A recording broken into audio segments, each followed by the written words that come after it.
Hey Fruit Faces, it is KlaireeBerry here, and I want to talk with you guys right now about natural childbirth and my birth stories. My kids' birthdays are in the spring slash summer. They just both had birthdays. Actually, my oldest had his birthday yesterday, so it made me think about how I haven't done a video about their birth stories and everything, and my little tips for having natural birth. And I really wanted to do that because I think anytime you avoid hospitalization or medical interventions, then I think you're going to be doing yourselves a favor. And also, if you're vegan, you really should be going through a natural birth because basically anesthetic is tested on animals. So try to avoid it if at all possible. Now, if there's complications or something, then yeah. Or like if you needed like emergency services, then yeah. I mean, I'm not against pain medication or any other medication if it's absolutely necessary. But I definitely try to avoid it at all costs because like not only is it not vegan, but it's not usually going to lead to good health. Again, if you absolutely need it to like save yourself or fix a broken arm or something, then yeah, all for it because that fits in the definition of veganism, which includes the phrase, if possible, if at all possible, the true, definition of veganism. So, yeah, my kids were born, I was just getting into natural living like a year before. I didn't know anything about circumcision. I didn't know anything about like non-vaccinations, which are both different videos. But then I knew right away, as soon as I started looking into it, it's just like I just did a video on breast implants. It's like they tell you it's safe, but what they don't tell you is that there can be a lot of complications. And from my own experience, I did have a couple of friends who had gotten pregnant before me, and I noticed that people who had drugs during childbirth, and the only ones that I ever knew who had problems breastfeeding. And that is because, and I saw studies and stuff that the babies do get drugged from the drugs. And they also don't turn their head. The babies actually, to come out of the birth canal, oh, I didn't realize my hair was messed up this entire time. When they're coming out of the birth canal, they actually have to turn their head at a certain point, making it obviously much easier. It decreases the risk to have to use the forceps and other complications. So you really want that baby to be coherent and not drugged. And there's probably many other, I think there's long-term effects, substance abuse, depression types of effects as well that can come from, that are linked. It's really important. And so yeah, I just, I planned on it. I set my mind to it. The favorite book that I have off the top of my head is called Gentle Birth Choices. Really highly recommend that book. It's got a lot of good guides, a lot of good mantras, a lot of good info that you can follow. And also the Bradley method.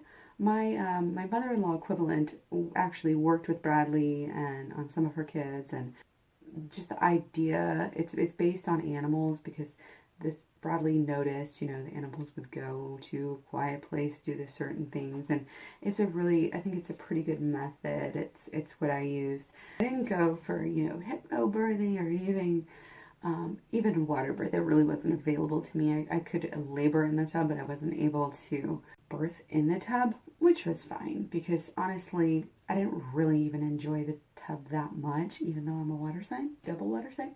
Kind of beside the point, but I did make sure to seek out a birthing center, not many, but handfuls of different, birthing centers, midwives, different things. We considered home birth, which wasn't really a great option for us. We didn't have, actually we had roommates at the time and we were renting and it just wasn't a good option.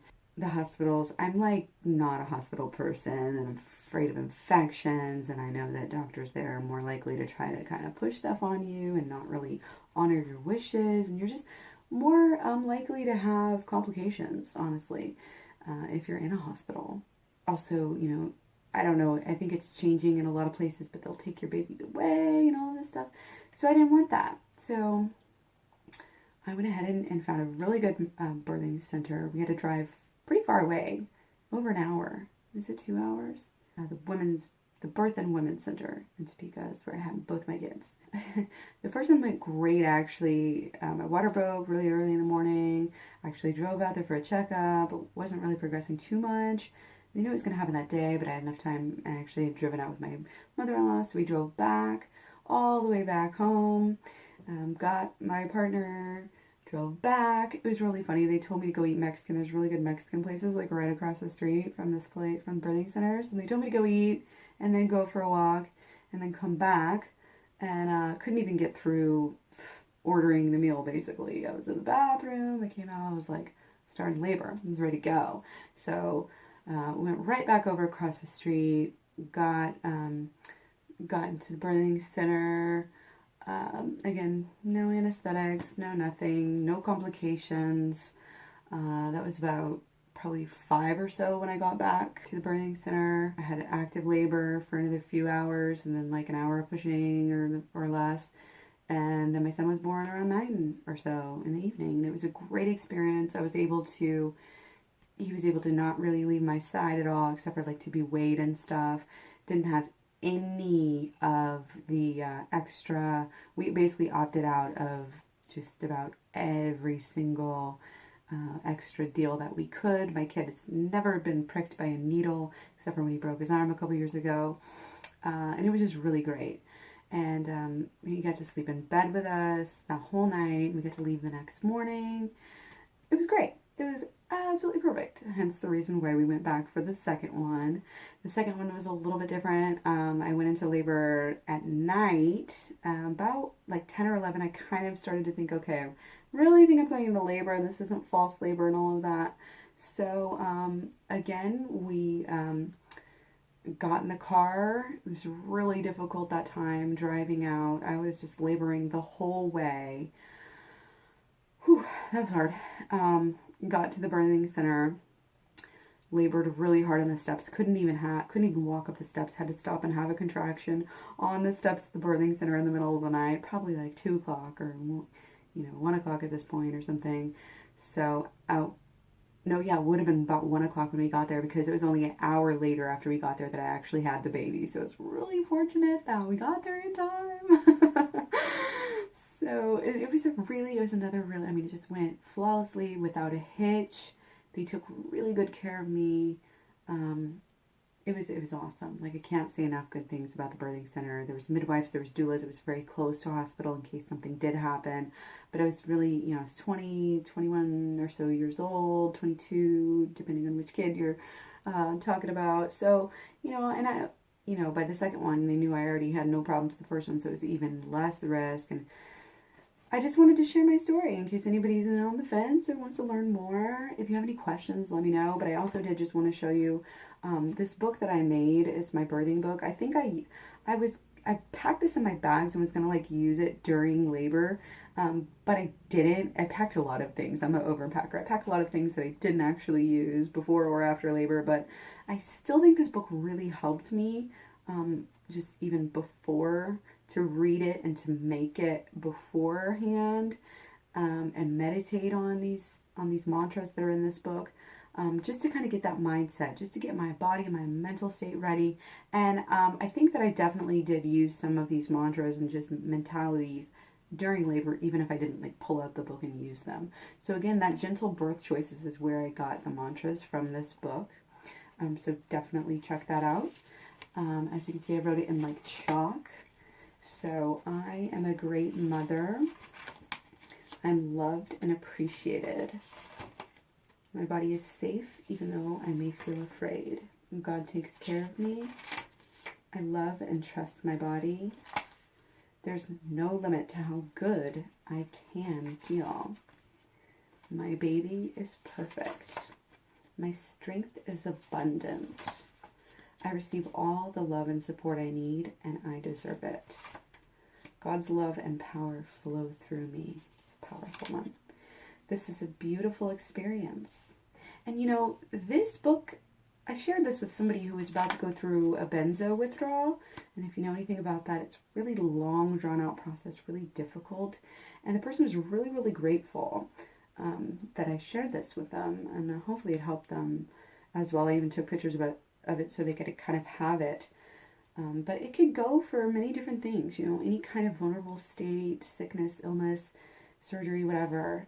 You know, you could use some of the same ideas, or even just meditate on them any time of day. You know, really, a lot of these are open-ended.